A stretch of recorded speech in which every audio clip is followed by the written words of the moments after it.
Hola, buenas tardes. Yo soy Vicky Mayoral de Tus Palabras Suman. Este es un canal presente en YouTube, Instagram y Telegram, en el cual entrevistamos a profesionales conscientes con los que tratamos diversos temas en cada charla. Todos ellos nos ayudarán a entender nuestro camino, pero sobre todo quiénes somos, de dónde venimos y hacia dónde vamos. Nuestro invitado de hoy es una leyenda en el mundo de la ufología. Se licenció en Historia y Arqueología en la Universidad Católica de Perú. Su trabajo e investigación está mundialmente considerado, por lo que ha viajado continuamente a lo largo de más de 20 países. Su pasión siempre ha sido divulgar conocimiento, por lo que ha impartido conferencias y seminarios en todo el mundo. Su presencia ha sido requerida en congresos internacionales, en canales de televisión, emisiones de radio, donde desde su vivencia ha compartido sus experiencias y conocimientos adquiridos para ayudar a ver lo que no se ve y así ampliar la capacidad para poder discernir. También ha podido participar en los foros internacionales más destacados e importantes, como son Naciones Unidas en Nueva York, la Universidad de Columbia, la Sociedad de las Américas, la Universidad John Fitzgerald Kennedy, la Universidad Complutense de Madrid, la Universidad de Montreal, la Universidad Autónoma de México y otras tantas más.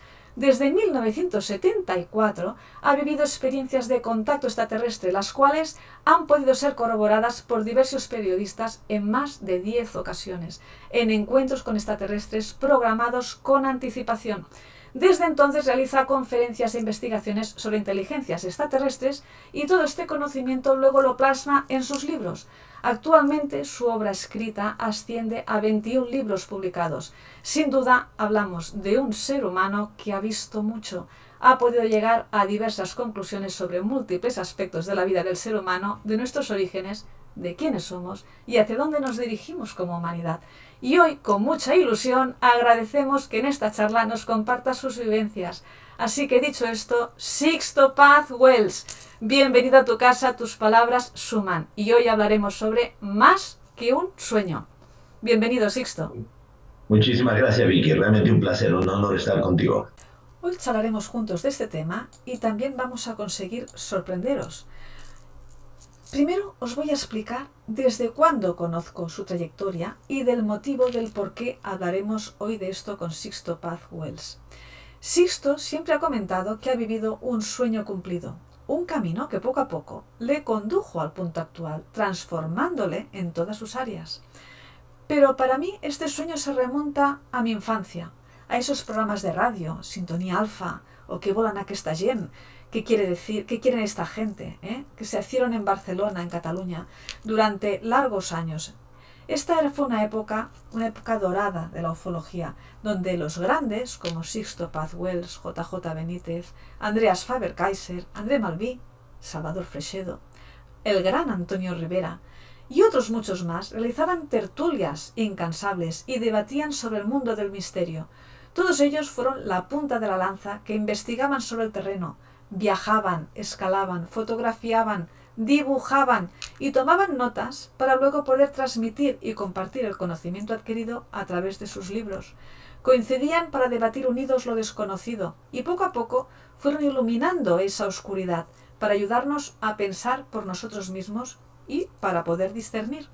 Mi mamá los escuchaba y, como muchos oyentes, al no existir internet en aquella época, los grababa en cintas de audios, que cuando yo fui mucho más mayor, continué reproduciendo y escuchando.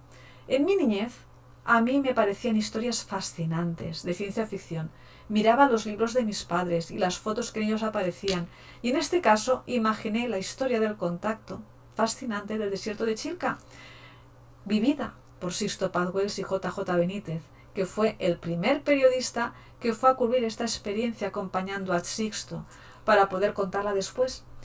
Pero con los años y mi afición por la lectura, acabé comprendiendo que aquellas historias eran mucho más que un sueño. Y de esto hablaremos hoy con Sixto, de sus viajes, del conocimiento y vivencias, del misterio ancestral que siempre ha estado oculto para que nos acerque a poder comprender quiénes somos, nuestro origen, que podamos comprender en qué punto estamos de la historia y aprendamos por fin a ver lo que no se ve. Pues venga, vamos a ir, lo primero, me gustaría que nos dieses una pincelada de lo que muchos de nuestros seguidores sí que saben, pero otros no, de esa experiencia en el desierto de Chilca junto a JJ Benítez, el día ese que iniciasteis vuestra amistad, tengo entendido, y el mismo día en que JJ inició también su carrera profesional de investigación y del misterio y del más allá. Cuéntanos un poquito. Bueno, sí, realmente en el año 73, cuando tenía 17 años de edad, pues mi padre investigaba el tema de los ovnis, él era asesor científico en materia de aeronáutica, astronomía, la Fuerza Aérea del Perú, y en sus ratos libres investigaba el tema ovni. En ese ambiente familiar, mis hermanos y yo nacimos y crecimos. Mi padre nos enseñó a pensar, no a creer que eso fuera posible. Que en un universo tan grande, lo raro no es de que pueda haber vida fuera de la Tierra, lo raro sería que no lo hubiese. A mí en lo particular no me interesaba tanto el tema ovni, me interesaba más encontrar la respuesta a esas preguntas que todos nos hacemos alguna vez en la vida: quiénes somos, de dónde venimos, hacia dónde vamos. Entonces, mi padre fue invitado a dar una conferencia en una agrupación yoga sobre el tema de la vida extraterrestre. Fui acompañándolo y me encontré con un grupo de personas que se dedicaban a temas espirituales sin hacer de eso una religión. Y me gustó y me enganché con el tema de la Hatha Yoga y la Mantra Yoga Meditación. Al año siguiente, en el año 74, sale una noticia en el periódico que hablaba de sonido del espacio, de que seres de otros mundos podrían existir y podrían estar intentando comunicarse, no solo con sus naves espaciales, sino de pronto también de forma mental, telepática o a través de ondas de radio. Y mi padre organizó un ciclo de conferencias y un médico del Hospital de Policía de Lima, miembro de la Sociedad Teosófica Alto Grado de la Masonería, disertó sobre la posibilidad de la vida extraterrestre y la comunicación telepática. Fui acompañando a mi papá a la conferencia y me quedé fascinado con lo que el médico dijo, porque ya entraba en un terreno diferente al de mi padre, que era el terreno de la parapsicología científica, de la percepción extrasensorial. Entonces, de regreso a la casa, le conté a mi madre y a mi hermana de lo que se había tratado y intentamos, como jugando, poniendo en práctica lo aprendido en la yoga, técnicas de respiración, relajación, concentración y meditación, intentamos recibir un mensaje extraterrestre. Y como jugando, realmente recibimos una psicografía, que es el fenómeno de escritura automática. Estábamos totalmente conscientes, no en estado de trance alguno. Supuestamente un ser llamado Xal, que decía provenir de Ganímedes, una de las de Júpiter, decía querer comunicarse con nosotros. No lo tomé muy en serio, sin embargo repetimos el experimento al día siguiente con un grupo de amigos y pedimos una prueba. Entonces nos dijo que fuéramos al desierto, porque el 7 de febrero del año 74, a las 9 de la noche, veíamos aparecer la nave. Fuimos desde un día antes para no confundirnos con cualquier fenómeno aéreo. Llega el día de la cita, la hora indicada, y ocurrió lo que nadie hubiera imaginado. Detrás de los cerros se iluminó la noche como si fuera de día, y todos vimos salir una luz que se desplazó sobre las crestas de las montañas, y de ahí fue descendiendo hasta colocarse, calculamos, unos 80 metros encima de todos nosotros. Un objeto en forma de disco, una media docena de ventanitas, giraba sobre sí mismo con luces multicolores y proyectó una luz como de mediodía. Sentimos pánico, terror, un miedo tremendo. Y todos, no solo yo, todos captamos que nos decían que no bajaban, pues no estábamos preparados, que habría una preparación, un tiempo y un lugar. Al mes ya éramos 8 personas los que recibíamos los mensajes, entre chicas y chicos, de no solamente este ser llamado Oxal, sino otros seres como Culba, Zampiá, Canitad, Med, Rege, Sun, Antarel, Sordaz, o sea, seres que decían venir de diversos planetas y estarse conectando con nosotros. Y cada vez que ellos nos invitaban para ir al desierto, al sur de Lima, aparecía uno, dos, hasta tres objetos, o uno solo, que soltaba un racimo de pequeñas esferas que revoloteaban alrededor nuestro, que eran como una especie de drones o cámaras de televisión controladas a distancia por estos seres. Entonces, el grupo fue creciendo mucho, le contamos a mi padre la experiencia, al principio él pensó que nos estábamos burlando de sus investigaciones, pero después él aceptó con un grupo de militares acompañarnos al desierto y ellos vieron realmente la aparición de un objeto en forma de cilindro que se calculó medía unos 150 metros de largo. Fue a raíz de mi padre, justamente, que él da a conocer a la agencia EFE, la agencia de noticias de España, la experiencia del contacto que él había podido presenciar.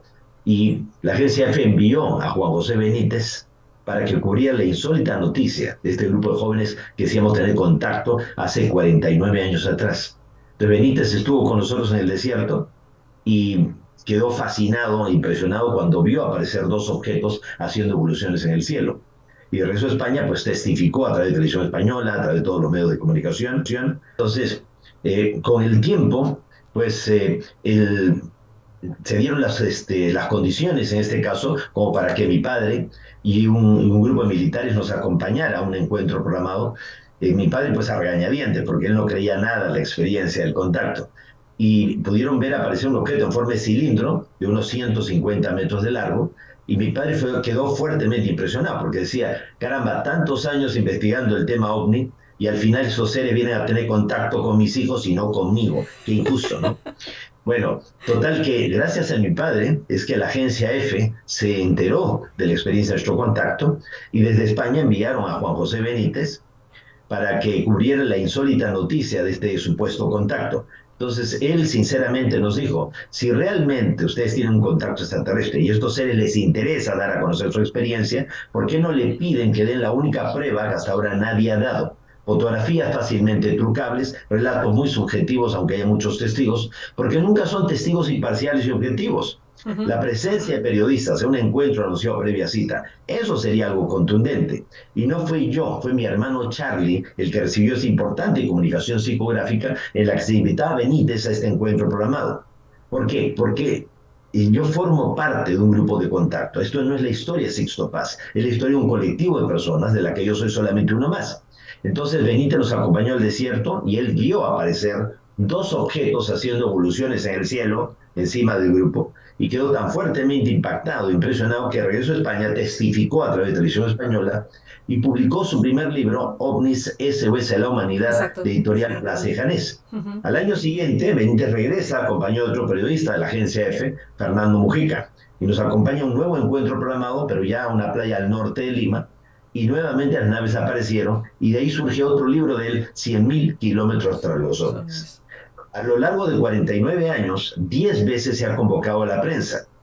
Hay un adagio popular, un dicho que dice, cría fama y échate a la cama. Bastaría haberse invitado una sola vez a la prensa y no arriesgarse a que la próxima no aparezca, porque para hacer ridículo nadie está. ¿Por Exacto. qué lo hemos hecho tantas veces? Porque para nosotros mismos es importante verificar que esto sigue siendo verdad después de tanto tiempo, que del otro lado de la línea telefónica realmente hay alguien que se comunica contigo y esto no es una esquizofrenia, un delirio, el juego de la imaginación. No, y que siguen estando ahí, que siguen estando Así ahí. es. Y aparte de esas 10 veces que se ha convocado a la prensa, ha habido otras veces en que nos ha acompañado desde una jueza hasta un psiquiatra, y ya científicos, militares, o sea, ha habido en varias ocasiones, pues gente, testigos a uno, que tendría más que perder que ganar contando su experiencia. Ahora, más allá de la parafernalia del ovni, del fenómeno, de todo, lo importante es el mensaje de fondo. Exacto. El mensaje, de hecho, es que si ellos han logrado sobrevivir y pasar etapas de crisis de crecimiento, como la que nosotros estamos viviendo en la actualidad, Ujú. nosotros no tenemos por qué pensar que lo vayamos a destruir. Si ellos lo lograron, ¿por qué nosotros no? Solamente que tenemos que empezar a creer en lo bueno que hay en el ser humano, que hay más bien que mal en el mundo. El problema es que el mal está mejor publicitado, nada más. Exactamente. Y además, en estos viajes, perdón, viajes, en estos encuentros que teníais pactados, yo he leído en diversas ocasiones, dicho por ti, que se habían abierto como portales o shendras y que alguna vez habíais logrado penetrar. No sé si tú o alguno de tus acompañantes. A ver, aclárame esto. Sí, precisamente en el año 74, cuando empezó la experiencia del contacto, un mes antes de que la nave aterrizara y viéramos bajar al extraterrestre, pues nos invitaron al desierto, ya el grupo era muy grande, éramos como unos 60, 70 personas, íbamos todos juntos a esta experiencia de contacto. De pronto los guías, los hermanos mayores, como nosotros le llamamos a ellos, nos dijeron, a partir de la próxima salida, vayan en grupos no mayores 7 personas, grupos de afinidad y de sintonía preparándose para lo que va a ser el contacto físico. Al grupo como que no le gustó mucho que nos dividía en grupos pequeños, pero cuando manda capitán no manda marinero, por algo será. Entonces nos fuimos, 7 personas, en el auto que le prestó el papá a unos muchachos, uno encima de otro, llegamos al desierto y la idea era ir a un lugar donde ya habíamos tenido avistamientos. Entonces veníamos caminando por el desierto, cuando yo de pronto, yo aparezco, o sea, me desaparecí delante de todos y aparecí en el lugar al que debíamos llegar, que era una Caray. cantera de grava abandonada en el desierto. Como yo no podía explicarme este extraño caso de teletransportación, lo Ah, primero que pensé fue darme la vuelta y rezarme corriendo por donde nosotros habitualmente veníamos, buscar a los demás y que me explicaran qué había ocurrido. Entonces empiezo a correr y veo que detrás de una colina había un resplandor de luz. Entonces pensé que eran los muchachos con sus linternas. Fui hacia allí, pasé del otro lado de la colina y a unos 100 metros de distancia, sobre el suelo, había una media luna dorada de unos 10 metros de diámetro que pulsaba, como que latía. Entonces yo dije, ay, mi madre, ya bajaron los extraterrestres, estoy solito. Y como hasta ese momento todo era en el aire y el grupo, yo estaba solo, yo estaba en el suelo, dije, ni hablar, yo no puedo quedar aquí. Entonces me di la vuelta y traté de alejarme, pero sentía una desagradable sensación de una mirada pegada a mi espalda, a tal punto que me detuve, me giré sobre los talones y veo que del domo luminoso Una pregunta, sale... pero Sí, miedo no tuviste. sí, ¿A claro. miedo también? Sí, por favor, ya soy un ser humano como cualquier otro. O sea, se me erizaron hasta las uñas de los pies.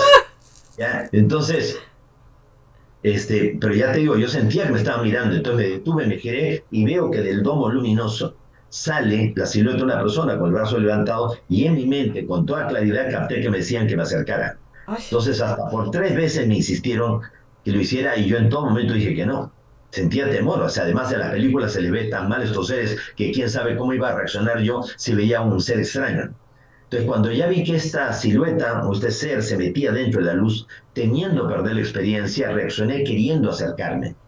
Y cuando ya estuve muy cerca del domo luminoso, algo me hizo levantar la vista al cielo y a unos 400, 500 metros de altura había un objeto en forma de disco que giraba sobre sí mismo con luces multicolores. Entonces dije, son dos naves, una que está en el aire y otra que tengo delante mío. Entonces metí mi mano en la luz y la atravesé, no era sólido. Me introduje dentro de la luz y sentí sensaciones de mareos, de náuseas, de pérdida de peso. Sentía que todo el cuerpo se me quemaba. La luz era tan intensa que me obligaba a cerrar los ojos. Pero cuando ya pude ver, vi a una persona delante mío, era como de 1,80 m, robusto, corpulento, parecía un fisicoculturista, tus rasgos orientales, parecía un coreano, un mongol, un oriental. Y hacía gestos, la comunicación mental, yo le captaba con toda claridad que me decía, mira, yo soy Oxal, el mismo ser que se ha comunicado contigo desde el principio. Y esto que tú has atravesado es un sendra, un portal dimensional, un umbral en el espacio-tiempo, que ellos a través de su tecnología y su poder psíquico son capaces de materializar a una persona, anulando su cohesión molecular, parte de su peso atómico y proyectarla a otro lugar. Según él, yo lo acompañaría a Morlen, a Ganímedes, a 600 millones de kilómetros de distancia de la Tierra, y que el tiempo que yo viviría allí no correspondería al tiempo de acá.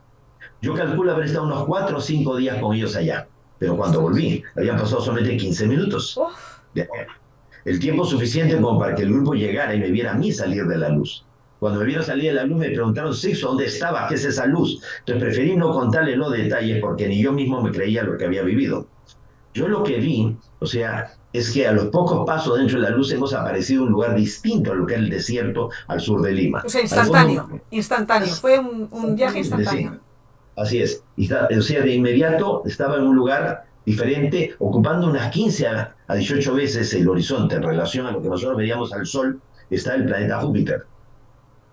Entonces, era una cosa increíble. Ahora, yo podía respirar porque, según él, ellos han creado un microclima y una microatmósfera solo sobre sus ciudades que se extiende mayormente en el subsuelo de las lunas. Mm. Y una de las cosas que me dijo Oxal es que debajo del hielo de la superficie de Ganímedes habían océanos tan grandes como los de la Tierra, y eso está publicado hace 49 años atrás. Pues cuando en el año 2015 la NASA dio a conocer que el telescopio espacial Hubble había detectado océanos tan grandes como los de la Tierra, debajo del hielo de la superficie, inmediatamente muchos medios de comunicación, oiga, don Sisto, usted lo ha dicho año tras año y todo el mundo pensaba que usted era un ridículo, ignorante y delirante, y ahora resulta ser que se lo confirmaron. Bueno, no solamente eso, también en los libros, en los relatos de las experiencias, ellos nos dijeron en el año 74 que no habían sido los norteamericanos los primeros en llegar a la Luna, Ujú. sino que habían sido los rusos. Y en el 2016 la BBC de Londres tuvo acceso a documentos secretos de la ex Unión Soviética que mostraban que los rusos llegaron primeros a la Luna, solamente que cuando las misiones espaciales les iban muy mal, nunca las daban a conocer. Hoy Claro. día sabemos que no fue Yuri Gagarin el primer astronauta que circunvoló la Tierra, fue otro. Lo que pasa es que es un viaje espectacular, el primer astronauta, pero de regreso se estrelló. Exacto. Entonces era muy mala imagen para la Unión Soviética. Entonces hubo que esperar a enviar a Yuri Gagarin para que realmente, pues, Dar la noticia. Dar el la viaje fuera noticia. completo y perfecto. Así es. De todo. Entonces, Sí, sí, sigue, sigue, sigue. y yo estuve allí y pude verlos a ellos, pude ver hombres, mujeres, algunos niños. Ellos mantienen la relación sexual para la procreación, el resto del tiempo mantienen una suerte de tantrismo. Pude ver grandes invernaderos donde ellos reproducen sus alimentos. Habían cultivos hidropónicos y aeropónicos, o sea, suspendidos en el aire. Ah, Impresionante, ¿ya? Entonces, y Oxal me explicaba que nuestra galaxia, la Vía Láctea, tiene un gobierno compuesto por 24 seres. O sea, todos los mundos más evolucionados, en capacidad de ayudarse y ayudar a otros que están en vías de evolución, se encuentran bajo la regencia de ese consejo de 24 ancianos o 24 seres. Y por debajo de ellos hay todo un orden jerárquico de civilizaciones. Están los llamados ingenieros genéticos o sembradores de vida, una suerte de jardineros cósmicos. Más abajo los guardianes y vigilantes, y más cerca a nuestros los instructores. Así que ellos determinan quiénes, bajo qué condiciones, pueden venir a un planeta como el nuestro, echarnos una mano o impedir de que nadie pueda entorpecer nuestro proceso evolutivo. Y que nuestro planeta Tierra había sido seleccionado para llevar a cabo un experimento genético, sociológico, antropológico, metafísico. Así que somos para ellos un experimento genético, pero no rata de laboratorio, sino algo así como bebés de probeta. Y nuestro mundo no es una granja, según ellos, sino una especie de casa cuna, un jardín de infantes, donde ellos estarían tratando de innovar una forma de educación diferente que les permita con el tiempo aprender a recordar cosas que ellos han descuidado o han dejado de lado. Cuando yo volví, habían pasado, como te digo, para mí 4 o 5 días, pero aquí 15 minutos. Esta experiencia salió publicada en el primer libro de Juanjo Benítez, de Omnis Ser Humanidad. Y 3 años después, un cabo del ejército chileno, el cabo Armando Valdés del regimiento Rancagua, junto con un grupo de soldados, estaban patrullando la zona de Putre, en Arica, la zona norte de Chile, con frontera con el Perú, donde hay mucho contrabando en el desierto, y vieron una luz que ascendió en la colina. Entonces el cabo Valdés le dice a los soldados, cúbrame, voy a ver de qué se trata. Y él muy valiente fue y penetró al interior de la luz. Y cuando salió de la luz, 15 minutos después, tenía la barba crecida varios días y el reloj en fechador adelantado en 5 días. eso no Pero es engaña, ¿eh? posible. Eso no engaña, ¿eh? Así es. Así es. Una cosita, que de hecho, ahora cuando has dicho lo del planeta, que era como un proyecto para la raza humana, para que la raza humana se desarrollara, eso tiene en relación a lo que tú cuentas muchas veces del tiempo del no tiempo, ¿no? De este planeta que desapareció, pero luego volvió a aparecer porque lo hicieron aparecer. Explica esto un poquito. En el año 86 tuve la oportunidad de subir físicamente al interior de la nave y apareció Oxal acompañado de 3 seres más pequeños que para mí eran como androides biológicos. Y uno de estos seres venía trayendo una especie de caja rectangular metálica, dorada, con extraños ideogramas o símbolos. Entonces Oxal me decía, mira, esto es parte de la historia de tu mundo. Llegará un día en que la humanidad de la Tierra sabrá, ¿no?, que aquí ha habido pues más de un experimento genético, hibridación y mestizaje, naufragios estelares, colonizaje y hasta deportación de extraterrestres a tu mundo. Y que si no tomamos nosotros los terrestres en cuenta el eslabón extraterrestre, la historia de la humanidad no tiene pie ni cabeza. Según ellos, nuestro planeta Tierra hace 1.200 millones de años murió producto de impactos de lluvia meteórica que no solamente extinguieron la vida en el planeta Tierra, acabaron con la Tierra se hizo pureza, se hizo polvo. Esto aunado con unos pulsos de luz violeta que cada 26.000 años llegan a nuestro sistema solar y generan todo tipo de convulsiones, de mutaciones, de cambios. Entonces la Tierra no lo pudo soportar y simplemente desapareció.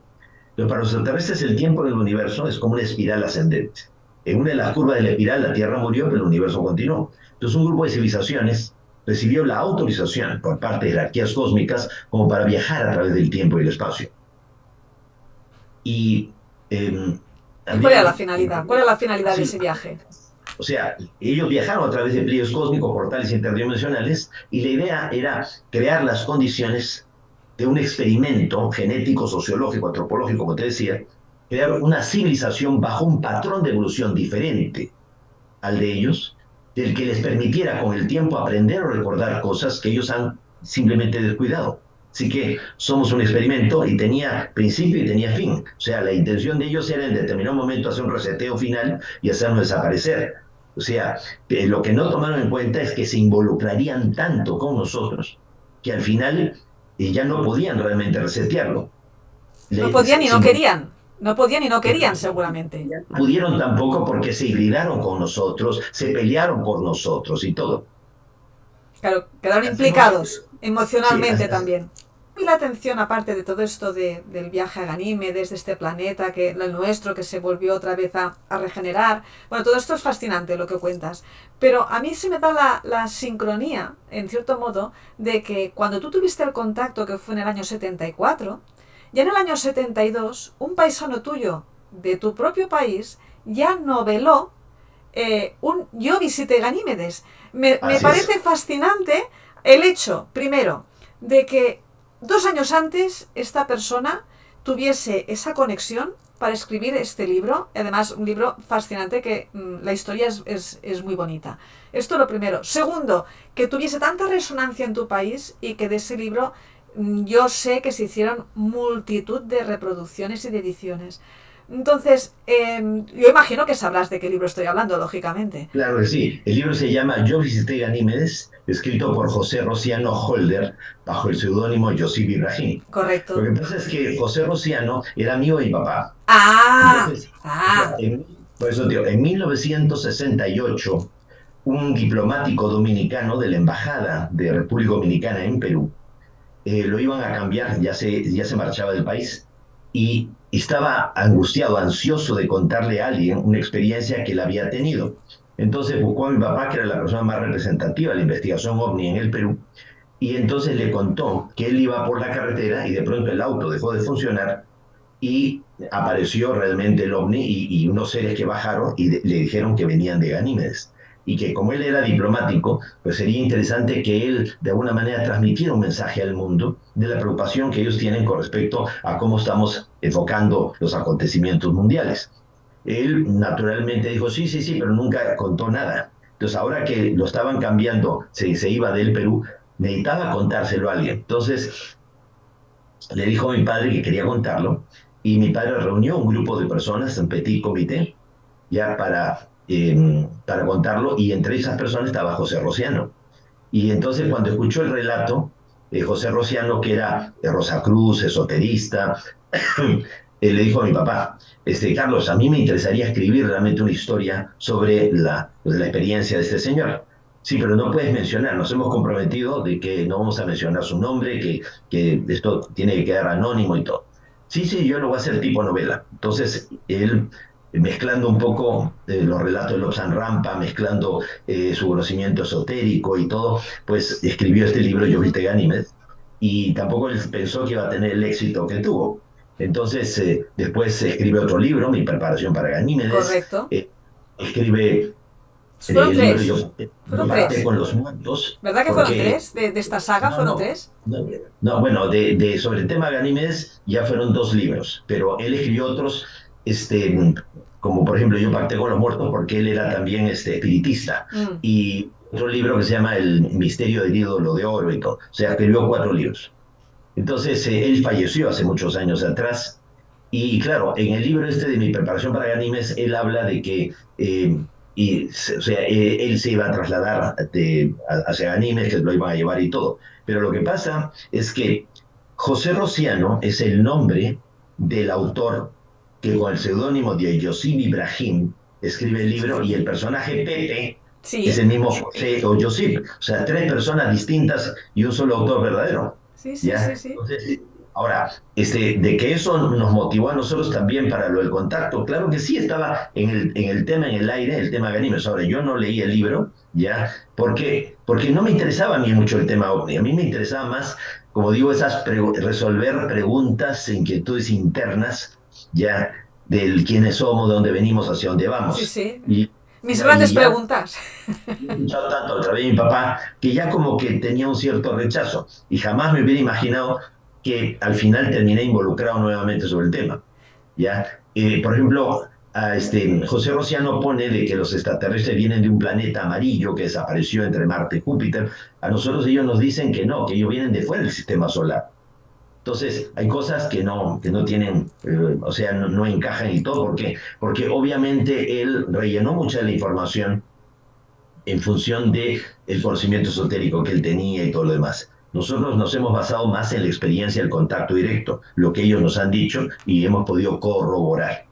Ahora, hablándote del plan cósmico, o sea, del por qué realmente los extraterrestres están viniendo aquí a la Tierra, Imagínate tus civilizaciones que han avanzado mucho tecnológica y mentalmente, pero a Ujú. costa de sacrificar las emociones y los sentimientos. Exacto. O sea, llega un momento en el cual ellos son mentalmente espirituales, pero no son espiritualmente espirituales. No, y Entonces, además, perdona que te interrumpa, tú comentas en alguna de tus obras de que precisamente esa faceta es la que observan en el ser humano, que es capaz de, a pesar de estar muy mal, a pesar de eso, arranca una sonrisa, vuelve a empezar, tiene una fuerza interna que ellos esa capacidad no la tienen.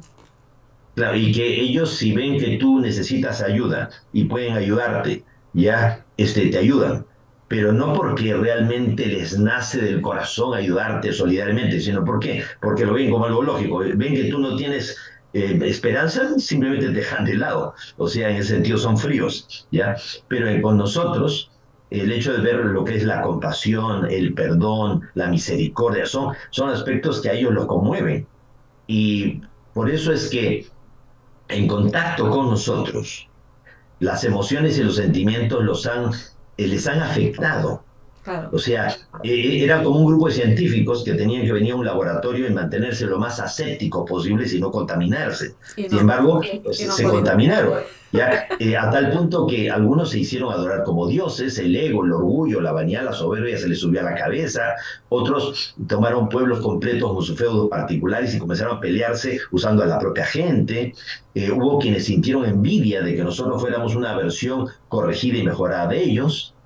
Otros de alguna manera tenían miedo de que nosotros pudiéramos poner en peligro el orden cósmico y generaron guerras y conflictos, mientras que otros más bien desarrollaron un nivel de empatía, de afinidad con el ser humano, a tal punto que no lo pudieron evitar, o sea, nos facilitaron información que supuestamente dentro del plan original no estaba prevista que nos dieran, el famoso mito de Prometeo, Ujú. y también hubo quienes hasta llegaron a tener contacto sexual con seres humanos en la Tierra, cosa que nunca debió haber ocurrido, ¿no? Lo que dice el capítulo 6 del Génesis. Entonces, todo eso ha hecho de que ese tiempo alternativo que se ha venido trenzando con el real tiempo del universo y que debía mantenerse al margen del tiempo real, se vaya acercando peligrosamente con la posibilidad de integrarse en un solo tiempo.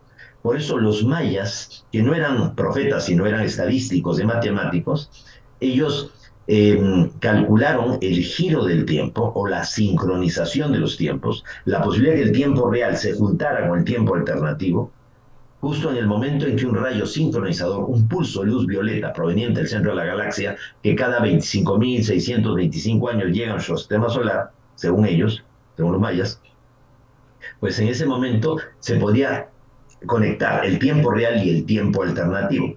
Ahora, esto de que nosotros vivimos en una paradoja espacio-temporal, un tiempo virtual, al margen del real tiempo del universo, es algo que he venido publicando a lo largo de mis libros a lo largo de estos 49 años. Y claro, mucha la gente me decía, Sisto, verdaderamente, si ya es difícil creer esto del contacto extraterrestre, eso de que vivimos en una realidad virtual, en una simulación a gran escala y todo, pues eso es ridículo, hombre. Sin embargo, el 3 de marzo del año 2009, el detector de ondas gravitacionales de Hannover en Alemania, el GEO 600, y el científico a cargo, Frey Hogan, llegó a la conclusión, por unos ecos provenientes de los confines del universo, concluyó a través de sus ordenadores que vivimos en una realidad virtual, en una simulación a gran escala.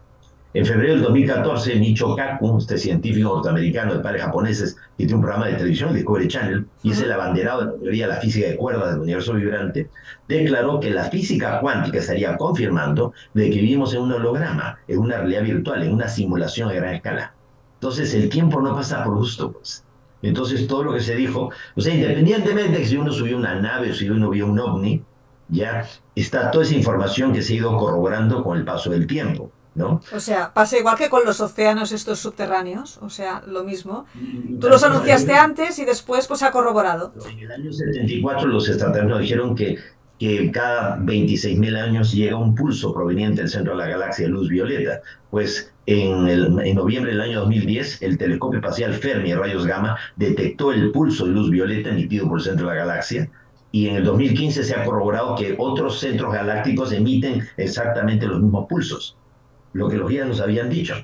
Entonces, más allá de informaciones que se van corroborando con el paso del tiempo, está esto de febrero, o sea, perdón, del mes de mayo del año 2022, que hubo una audiencia pública del Senado de los Estados Unidos Exacto, esto te lo iba a preguntar. con una convocatoria precisamente a la gente del propio Pentágono, a los altos mandos militares, y se dieron a conocer 400 nuevos casos, no de observaciones de ovnis, sino de verdaderas interacciones con los ovnis. Y que la conclusión final de esta audiencia pública del 17 de mayo del 2022 fue de que los ovnis existen, que no son de la Tierra, que no vienen con malas intenciones y que son una tecnología que supera en mucho todo lo que el ser humano ha desarrollado y que es un fenómeno inteligente. Entonces, ¿qué es lo que están diciendo? Reconocer O sea, lo que hace 50 años vienen negando. Esto es lo que ha sí, o sea, pasado. hace 75 años que se inició la era moderna de los ovnis.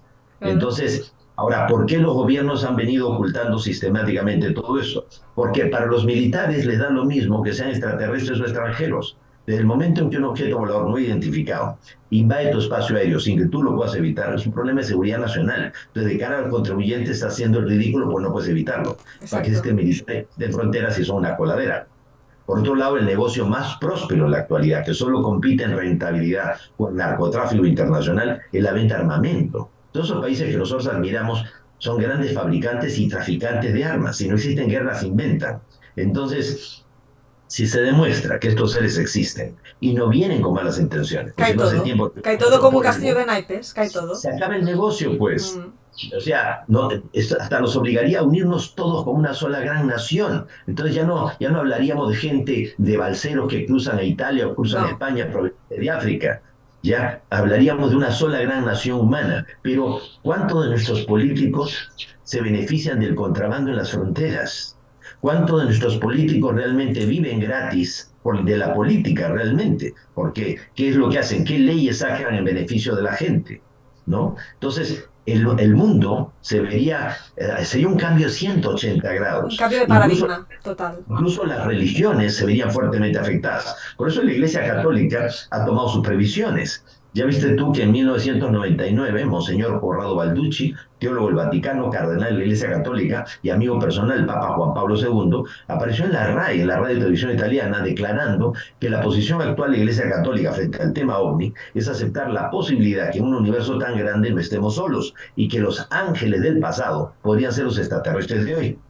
Y el 13 de mayo del año 2008, José Gabriel Funes, la máxima autoridad astronómica del Vaticano, un jesuita de origen argentino, el astrónomo del Papa, encargado del Observatorio Castel Gandolfo en Roma, declaró al diario Observatorio Romano, que es el medio oficial del Vaticano, que el Vaticano acepta la vida extraterrestre Es y que más, están listos. es que Sí, de hecho ya también escuché de que, ya no sé si por ti o por otros medios, de que ya habían realizado protocolos de actuación en el caso de que personas que estuviesen expuestas al contacto extraterrestre, dígase aviadores, pilotos, militares, protocolos de actuación para ver qué tenían que hacer. Entonces, si venían negando todos estos años esta existencia, ¿para qué hacen un protocolo de actuación?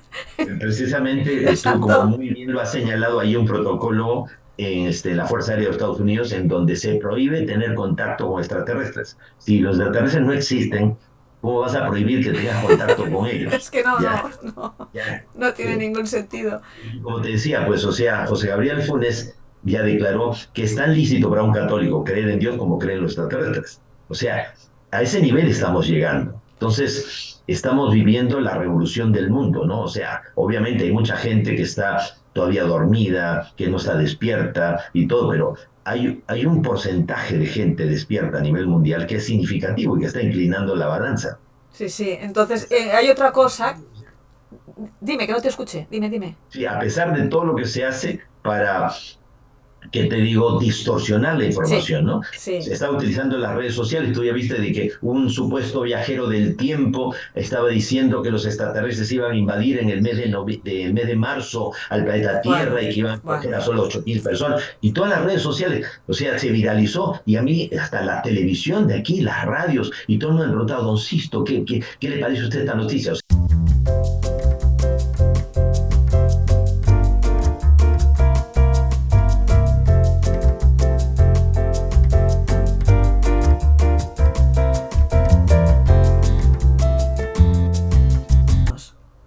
sí, o sea, ciertamente, pues, se están dando pasos significativos realmente para una apertura de conciencia porque no hay otra.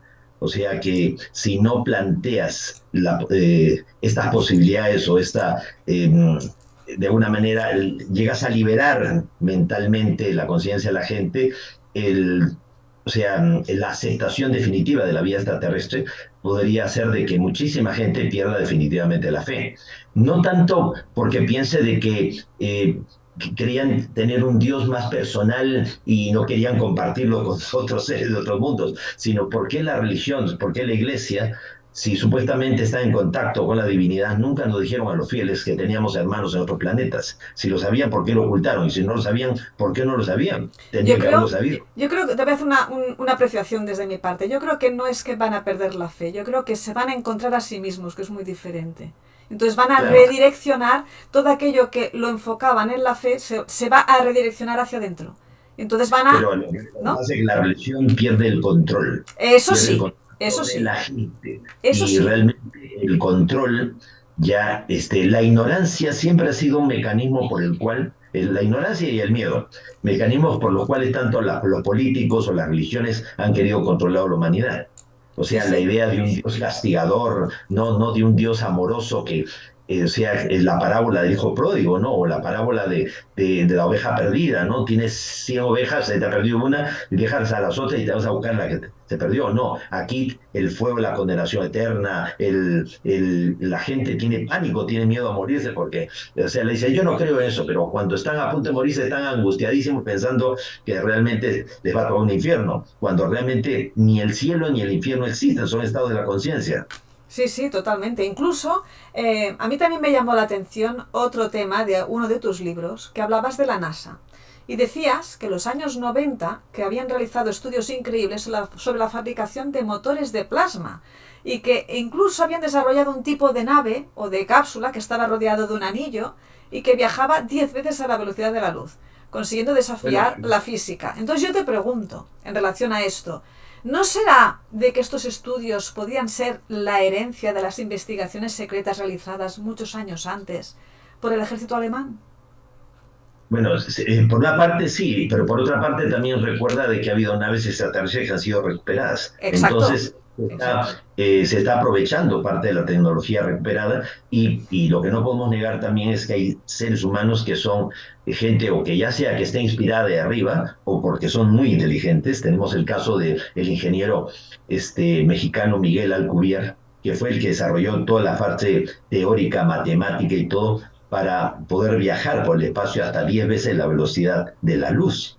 O sea, uno de los mensajes que los extraterrestres nos dieron desde el inicio del contacto es que vivimos en un universo sin límites, el único límite es nuestra ignorancia.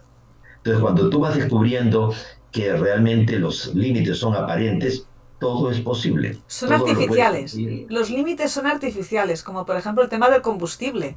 Eso es un límite completamente artificial. Bueno, es que siempre se ha dicho de que no se puede, o sea, que nada más pesado que el aire puede volar, ya está demostrado. Es de que si las locomotoras iban a 40, o sea, más de 40 kilómetros por hora, se iban a destruir. Ya que si un tren ya iba más rápido que tal o cual cosa, y hoy día los trenes magnéticos te van a velocidades de más de 400 kilómetros por hora. O sea, realmente siempre hay quien está diciendo no se puede y al final se queda demostrado que sí se puede o sí se pudo. ¿No? Y además, inclusive, si el ser humano fuese capaz de conectar con estos archivos planetarios, que también se cuenta, que ahora tú lo explicas más amplio, ¿eh? Pero el ser humano, si lograse conectar con este saber ancestral que está en estos archivos energéticos del planeta, que se suele decir, entonces el mismo ser humano podía responder a estas grandes preguntas de quiénes somos, de dónde venimos y hacia dónde vamos, ¿no? Precisamente todos los seres humanos tenemos facultades psíquicas, percepción extrasensorial. Hoy hay universidades tan prestigiosas como la Sorbonne de París o la Universidad de Moscú que tienen cátedra de parapsicología científica, que es una rama de la psicología moderna. Se sabe que existe, lo que no se sabe es cómo funciona. O sea, todos los poderes de la mente. Tú puedes ver con los ojos, pero también con la mente, se llama clarividencia. Puedes comunicarte con la palabra, pero también con la mente, se llama telepatía. Tú puedes tocar un objeto y a través del tacto saber si es rugoso, liso, frío o caliente. Pero a través del tacto también puedes saber la historia del objeto, La a quién le dermóptica, ¿no? perteneció. Si el dueño del objeto está vivo, está muerto, está cerca, está lejos. La dermóptica, dermopiel, óptica, visión, visión a través de la piel. Entonces, Realmente tenemos potenciales sin límites. Lo que pasa es que vivimos ignorantes de esa potencialidad. Y a los políticos, por eso es que cada vez la educación a nivel mundial es más y más deficiente, porque a los políticos no les conviene que la gente se culturice, que la gente se eduque, porque si la gente se educa, cuestiona, y si cuestiona es peligrosa. Exacto. Entonces, debes meter miedo, ¿no? Ya ves tú, en el caso de Estados Unidos, por ejemplo, cuando los Pilgrims llegaron pues en el Mayflower y se establecieron en las colonias de la costa este de los Estados Unidos, le metieron miedo con los indios. Después le metieron miedo con los esclavos. Después le metieron Sí, miedo siempre ya así. con, Siempre sí, enfrentados. con los mexicanos. Luego le metieron miedo con los japoneses. Luego con los alemanes. Le metieron miedo con los terroristas islámicos. Ahora le están metiendo miedo con los extraterrestres. Pero siempre hay que meterles miedo, ¿ya? Para poderlos controlar. Y la religión siempre con eso del fuego de la condenación eterna. Si Dios es amor, no puede haber fuego de condenación eterna, porque Dios lo sabe todo y Dios ya se anticipó y sabe que ibas a meter la pata. Entonces, ¿cómo te iba? Es como que tú le jales la oreja a tu hijo y dices, mamá, ¿por qué me jalas la oreja? Porque sé que dentro de una hora me vas a romper un espejo. Pues sí, envíalo al parque, pues, ya, pero no le vas a castigar por lo que va a hacer en el futuro No, no, claro. Y además, sabiendo que iba a comportarse mal en el futuro. O sea, que no tiene sentido. no, Entonces, nada. No tiene sentido nada. entonces, estamos en el momento del gran cuestionamiento y o ahora las cosas tienen sentido, coherencia, lógica y nos las explican así, o nadie le va a creer a nadie nada. No, no, O claro. sea, y por eso, ¿qué te digo? La gente a través de internet o a través de WhatsApp y todo, todos los días cientos de personas me preguntan de todo y yo obviamente hay muchas cosas que no sé, trato de ayudarlos en lo que pueda y muchas veces les digo, no sé sinceramente, pero gracias a Dios a lo largo de estos 49 años ellos nos han respondido muchas cosas con respecto a la vida y la muerte, por eso salió un libro que se llama La muerte no existe, la gran metamorfosis, sobre tema del plan cósmico para hacerlo mucho más accesible, más fácil lectura, pues lo descompuse en 3 libros, una saga que se llama El Santuario de la Tierra, El Códice Mexica y Egipto de la Puerta de Orión. Entonces hasta me inventé un personaje inspirado en mi hermana menor, una chica guapísima y todo, que lamentablemente falleció, o sea, mi hermana Rosy. Entonces ese es el personaje de mi obra. Entonces, las experiencias son reales, el conocimiento también, solamente que el personaje es ficticio, pero lo hace más divertido, ¿te das Claro, cuenta? es que es la manera de contar la historia. Si no, no llega la historia. Sí. Ahí está. Incluso explicas, que hay una cosa muy curiosa también que quiero compartir con los que nos oyen, que explicas que hace miles de años, en el desierto de Gobi, descendieron un grupo de 32 extraterrestres y que ellos a su vez representaban a 32 civilizaciones diferentes y que se establecieron en una ciudad subterránea la que tú llamas y otros llaman Shambhala, Agartha, Shangri-La. Entonces, que allí era como la jerarquía espiritual la que estaba regentando el planeta. Cuéntanos un poco esto, porque es fascinante también. Ciertamente hace más o menos unos 12.000 años atrás, una fuerza interplanetaria de paz compuesta por 32 seres extraterrestres de 32 civilizaciones diferentes, como bien lo mencionaste tú, aterrizaron el desierto del Gobi en la Mongolia y fundaron la Midga Shambhala, la capital del reino de Agartha, del mundo intraterreno, y establecieron a través de una red de túneles y galerías bajo el planeta Tierra grandes depósitos, archivos del conocimiento, una historia perdida de la humanidad, con miras a que algún día la humanidad pudiera acceder a ese conocimiento de que somos pues un experimento sociológico, antropológico, metafísico, extraterrestre, que somos siembra de vida extraterrestre, que somos semillas estelares, que hay una gran expectativa cósmica con respecto a lo que el ser humano pueda llegar a lograr. Y con el tiempo, estos 32 extraterrestres comenzaron a escoger, a seleccionar a gente de la propia Tierra para que los reemplazara a ellos, ocupando el puesto simbólico, honorífico, puesto 33 de la maestría. Entonces, al final, la Hermandad Blanca de los Retiros Interiores quedó en manos de seres humanos de la propia Tierra, gente de diversas escuelas, filosofías, religiones, místicos, quienes se encargarían de guardar esos archivos del conocimiento que explican realmente quiénes somos, de dónde venimos, hacia dónde vamos, ¿no? Y cuál es la expectativa cósmica y que hay entradas a ese mundo intraterreno y a esas ciudades donde se guardan esos backups o archivos de respaldo, ¿no? De toda esa información en diversas partes del mundo, ¿no? Allá cerca de Santiago de Compostela hay entradas a esos túneles, galerías, en Montserrat, o sea, en Cataluña hay Uh otras -huh. de esas entradas. ya en Capilla del Monte, en Córdoba, la Argentina, en Monte Shasta, en California, en Los Guayabos, en Costa Rica, lo vas a encontrar tú cerca de Tell el Amarna, en el Antiguo Egipto, o sea, en toda parte del mundo hay esas entradas, ¿ya? Y que en esa época, precisamente, ya la gente de la Hermandad Blanca tenía que conectarse con la humanidad y volcar, transmitir esa información. Por eso nosotros dentro del grupo de contacto recibimos la tarea de hacer una serie de viajes, tanto a la Cueva de los Tallos en el Ecuador, como a la Sierra Nevada Santa Marta en Colombia. Perdona, que a la Cueva de a los las, Tallos también fue Andreas Faber-Kaiser, ¿verdad? bueno, ha estado, o sea, han habido varias expediciones en esos lugares, Pero ¿no? esa fue la primera que Entonces, conocimos aquí, por lo menos en Barcelona. bueno, la primera expedición realmente la hace Juan Moritz, un húngaro nacionalizado argentino, residente en el Ecuador, quien a fines de los años 60 se hace amigo de los indios Shuar, de la tribu de los jíbaros, y ellos se le hablan precisamente de esa red de túneles y galerías que van por debajo de la cordillera del Cóndor. Ya para esto, los Shuar continuamente sacaban piezas arqueológicas del interior de esas cuevas a más de 100 metros de profundidad y se las entregaban a un misionero salesiano, el padre Carlos Crespi, que en la década de los años 20 del siglo XX fue enviado por el Vaticano al Ecuador para adquirir piezas arqueológicas Hmm. para el Museo del Vaticano. Tenían que ser triple B, buenas, bonitas y baratas. Entonces, el padre Crespi, pues con el dinero que le dieron, pues él compraba víveres, alimentos y todo, y los intercambiaba con los Schwartz que sacaban del interior de esas cuevas estas piezas arqueológicas. De cada tres piezas arqueológicas que sacaban, que eran más o menos similares, una la enviaba al Vaticano, otra se la guardaba para él y la tercera la vendía. Anda. La que él vendía era para unir dinero para hacer postas, hospitales, colegios y todo sin que el Vaticano lo supiera. Mm, ¿Ya? Por eso actualmente él es considerado un santo en el Ecuador. Y la pieza que él guardaba era para que el patrimonio arqueológico del Ecuador no se perdiera. Y hizo muy un bien. museo ya para dejárselo de legado al Ecuador. Muy bien, muy bonito. Esta historia no la Así es. sabía, ¿eh? Mira que te he visto, ¿eh? Pero esta no la sabía. Sí, sí, sí, sí. Pues eso lo vas a Maravilloso, encontrar tú ahí en el libro del Santuario de la Tierra. maravilloso. Y luego también comentabas en otra ocasión con el tema del pueblo maya, que el pueblo maya explicaba que el sistema solar giraba cada vez, como creo que lo has dicho antes, a 25.625 años alrededor de las Pléyades. Explicabas. Y entonces alejándonos y acercándonos del centro de la galaxia. Pero Bueno, entonces, lo que pasa es que nuestra galaxia, la Vía Láctea, gira, o sea, viaja por el universo, nuestra galaxia, mm, no la Vía no Láctea, está se quieta, mueve por va el viajando. universo a 965.000 kilómetros por hora, Imagínate.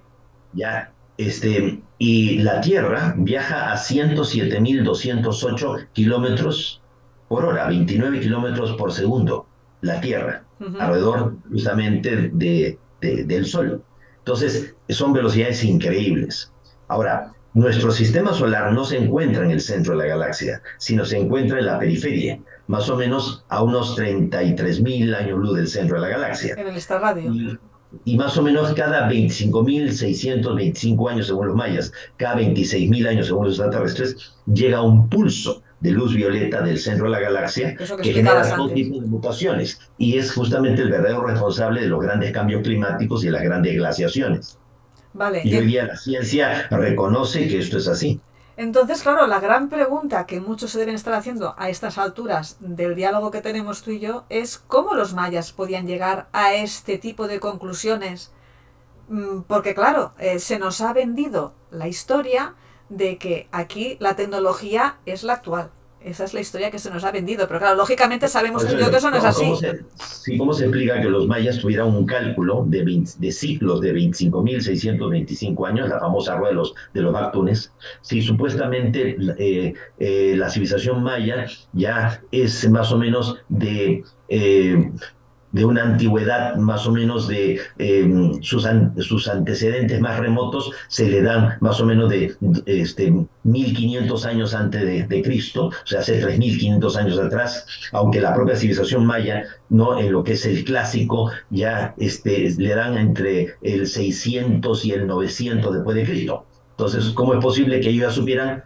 Tendrían que haber vivido ya ellos antes de que se iniciara el ciclo para saber que el ciclo duraba todo ese tiempo, ¿ya? Entonces, te dicen que los mayas solamente tienen 2000 años o 2500 años o 3500 años, aunque generalmente los 3500 años se lo dan a los olmecas más que a los mayas, ya la arqueología tradicional. Y tú te vas, por ejemplo, a la cueva de Loltum, ya esto, sea en el sur de México, ya es una cueva maya y hay podríamos decir, hay unos altorrelieves tallados en la cueva de hace 4200 años. ¿Cómo puede ser que los mayas tengan 2000 años o 3000 años y te encuentres con altorrelieves mayas de hace 4200 años? O sea, hay veces que los arqueólogos mismos ni siquiera dicen, no saben lo que están Claro, diciendo. se Bueno, contradicen porque no lo saben. así es. Los mayas decían que sus antepasados vinieron de las Pléyades, de las estrellas Sac-Ek, de las estrellas Cascabel, y que llegaron a la Tierra a través de una gran cola de serpiente o caña hueca, que no sería otra cosa que los agujeros gusanos, pliegues cósmicos, esos portales interdimensionales para viajar a través del tiempo y el espacio, que hoy día es parte de la teoría de la física moderna actual, de la astrofísica, ¿no? No, no, totalmente. Y además incluso los mayas hablaban de un año galáctico y de los ciclos, de los días galácticos también, o sea, y entonces también por eso la gente de a pie, lo que nos ha llegado a la gente de a pie, ojo, ya hago la diferencia, decían, no, es que el cambio de era, porque los mayas, el cambio de era, me acuerdo en el 2012, el cambio de era, y tú decías, bueno, uy, lo que va a venir, y no, no, claro, el cambio de era no es eso, es un cambio de era que los mayas hablaban del cambio de era, pero que era de 5000 y pico años, que ahora estamos en la era de Piscis y vamos a pasar a la de Acuario, ¿no? ¿No es esto así? Sí, sí. O sea, los mayas hablaban de 5 ciclos de 5125 años cada uno.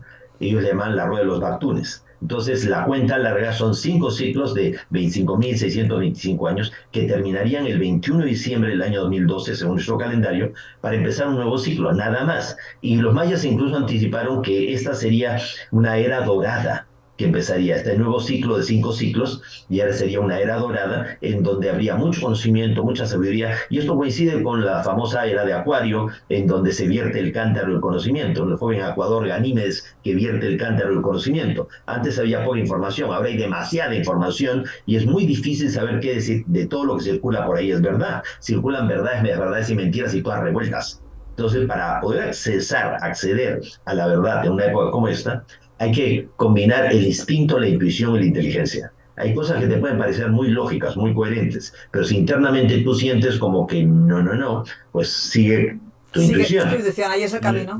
Si tu intuición no te dice nada, busca siempre la lógica y coherencia de las cosas, pero trata de combinar todo eso, ¿no? Vale, y La otro tema, intuición, la imaginación, la inteligencia, todo. y otro tema que también me fascina a mí es cuando tú hablas de los sueños o los viajes astrales. ¿A dónde viajamos cuando soñamos? Porque de hecho, yo sí que he leído, y también te lo he escuchado hablar a ti, y he leído algún ejemplar de este escritor, de Brian Weiss, que este habla de recuerdos de vidas pasadas según la reencarnación. Entonces, cuéntanos tú lo que a ti te parece todo esto.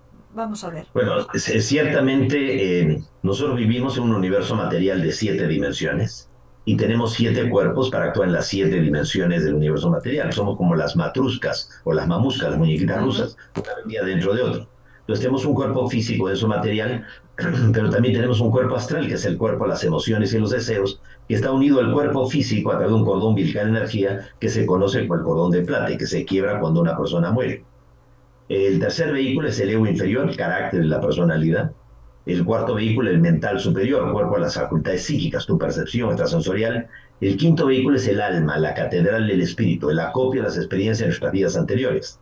El sexto vehículo es el espíritu, la conciencia. Y el séptimo vehículo, nuestra esencia. 7 cuerpos para todas las 7 dimensiones. Cuando tú te mueres, se muere el cuerpo físico. Y al cabo de 3 días, lo normal, se muere el cuerpo astral, que es el cuerpo de emociones y deseos, y se muere el mental inferior. El carácter y la personalidad mueren contigo.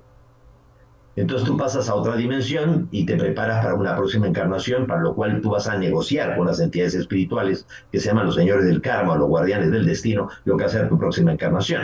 A mayor nivel de evolución, mayor capacidad de negociación. Menor evolución, tienes que aceptar lo que te imponen. Cuando tú eres niño, tus padres te envían al colegio, quieras o no quieras estudiar. Cuando tú ya llegas a la adolescencia, a la juventud, ya depende de ti si quieres seguir estudiando, si quieres estudiar tal o cual cosa.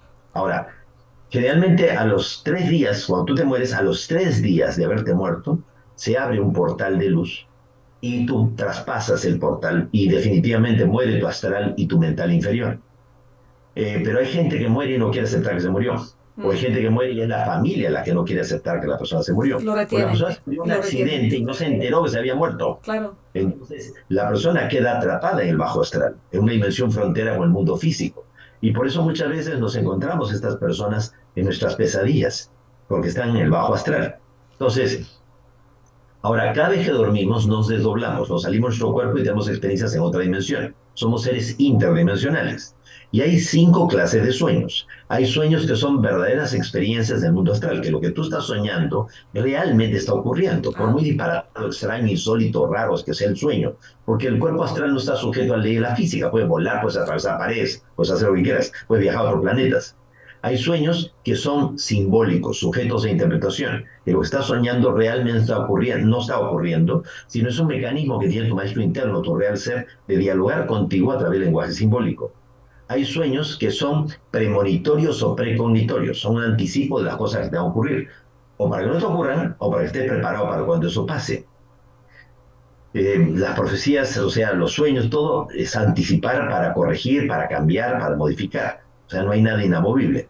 Hay sueños que son recuerdos de vidas pasadas. Así como nosotros no enviamos a nuestros hijos un año a la escuela, sino año tras año para afianzar lo que han aprendido y para que aprendan cosas nuevas, Dios, la naturaleza, la esencia, el absoluto, la unidad, como le queramos llamar, sabiendo que el ser no llega a realizarse una sola existencia física, le concede tantas vidas como sean necesarias para pasar al plano inmediatamente superior.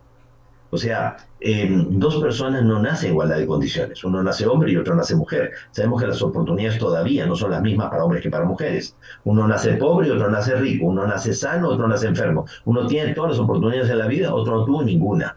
Uno tuvo una larga vida y otro ni bien nació, se murió o no nació. Uno tuvo una hermosa familia y otro o no la tuvo o mejor que ni lo hubiera tenido.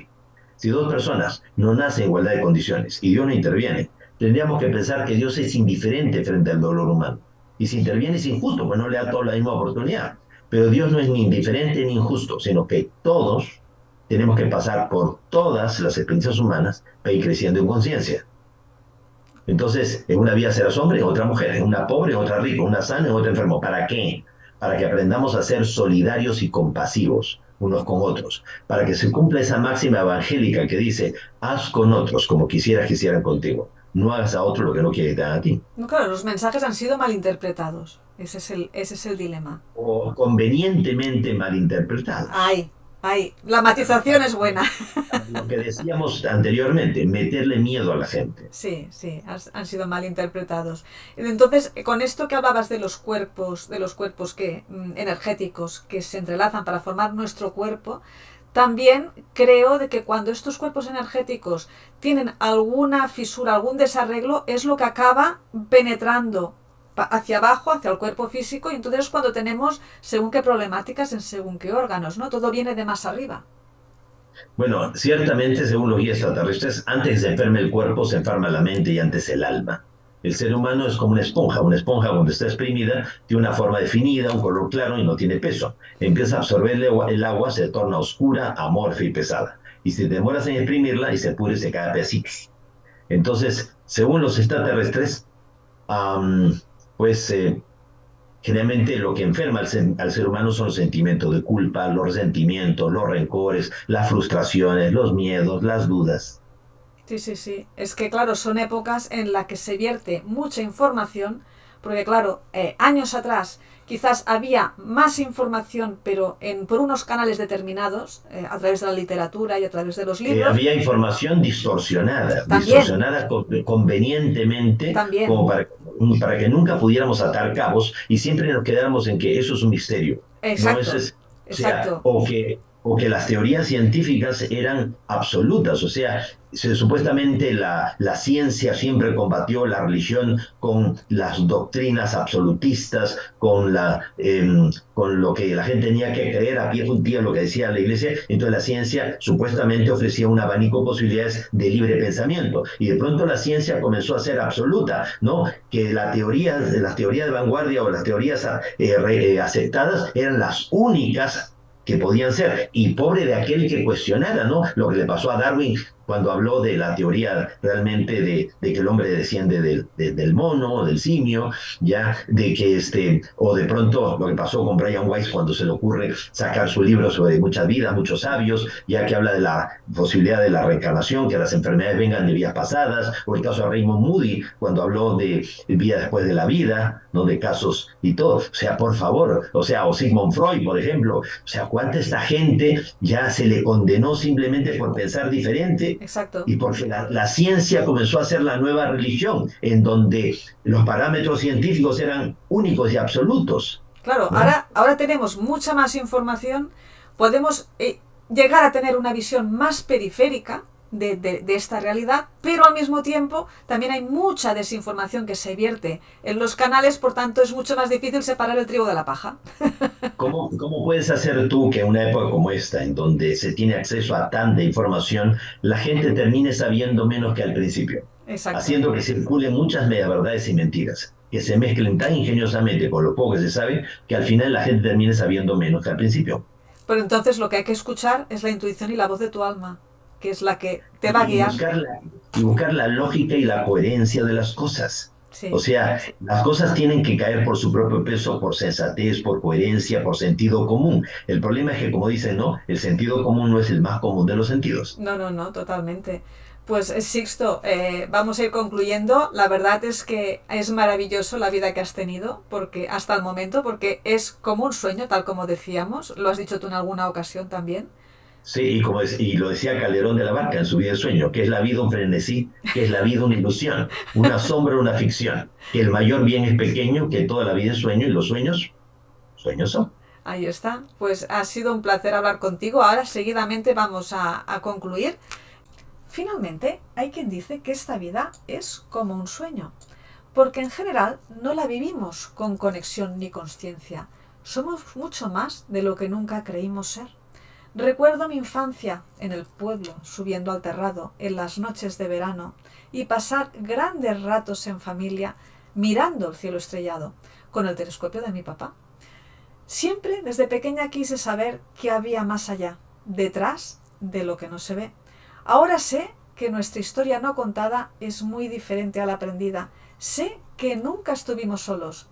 Sé que el mundo, el actual, el que vemos, es mucho más de lo que percibimos con nuestros sentidos. También creo que nuestro mundo acoge a más seres diferentes a los de la raza humana, que hay otras dimensiones y ubicaciones recónditas donde viven todos ellos al margen de nuestra caótica sociedad, porque desde tiempos inmemoriales todos los mitos y leyendas de los pueblos antiguos hablan de dioses, de ángeles que vinieron y dijeron regresar algún día. Y estos son aspectos ya sobradamente conocidos por los dueños y señores de este planeta. Por tanto, he aprendido que siempre nada es lo que parece ser. También he aprendido que gran parte de la humanidad actual aún tiene dormidas sus capacidades para conectar primero consigo mismo y luego con la naturaleza.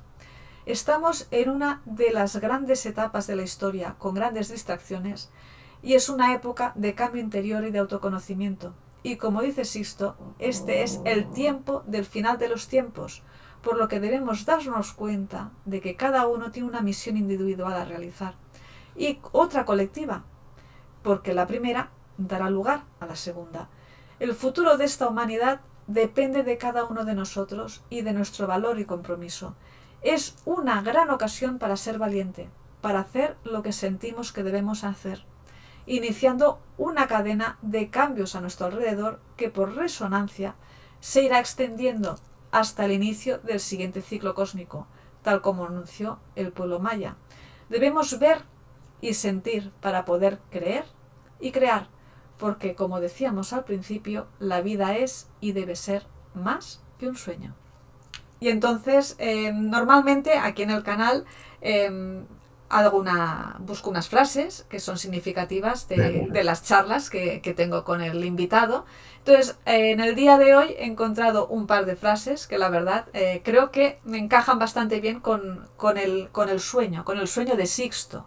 Ahí es donde he ido yo a buscar las frases o las frases que me han encontrado a mí en relación a este tema. Y entonces es una frase de Eleanor Roosevelt que dice: el futuro pertenece a aquellos que creen en la belleza de sus sueños. Y luego la segunda frase que también me apareció fue una frase de una conocida, muy conocida, Oprah Winfrey, que dice: la mayor aventura que puedes pasar es vivir la vida de tus sueños. Como Sixto, que vivió la vida de sus sueños. Así que Sixto, dinos, indícanos dónde pueden encontrarte si hay alguien que quiere contactar contigo o necesita, Es dónde muy pueden... sencillo. Mi correo electrónico, y lo atiendo yo personalmente, mi email es sixtopaswells@gmail.com. Vale. sixtopaswells@gmail.com. Me pueden encontrar también en Instagram, ahí soy @sixtopaswells, en mi Facebook igual. También un canal de YouTube, Sixto José Paswells. Les recomiendo, vean los vídeos impresionantes, avistamientos ovni en Teotihuacán, México, a plena luz del día, delante de una docena de periodistas y 55 testigos y miles de turistas presentes. La última vez que convocamos a la prensa oficialmente a un encuentro programado en la primera de Teotihuacán, México, como digo, a plena luz del día en un lugar público. También el video de el ovni de la isla de Pascua, fuimos acompañados de un psiquiatra. Mucha gente me ha escuchado a mí hablar a lo largo de estos 49 años, considera que Sixto Paz necesita un psiquiatra y urgente. Precisamente el doctor Mario Duzuel, asesor del CEPA, de la Comisión de Investigación de Fenómenos Anómalos de la Fuerza Aérea Chilena, en plan escéptico vino acompañándonos a la isla de Pascua y fue testigo de la aparición de las naves, tal como los mensajes lo decían. Y no solamente él, también los militares. Entonces, vean los videos y saquen cada uno sus propias conclusiones. Ahí está, que disciernan y que miren y estudien, ¿eh? Así Pues es. nada, Sixto, gracias por compartir este buen rato de reflexiones conmigo y espero que a los demás os haya gustado. Y si es así, suscríbete a mi canal, pulsa me gusta, toca la campanilla para recibir futuras notificaciones de nuevo contenido y sobre todo comparte y difunde si te hizo reflexionar y te suma. Y nos vemos muy pronto en la próxima charla de Tus Palabras Suman. Un abrazo.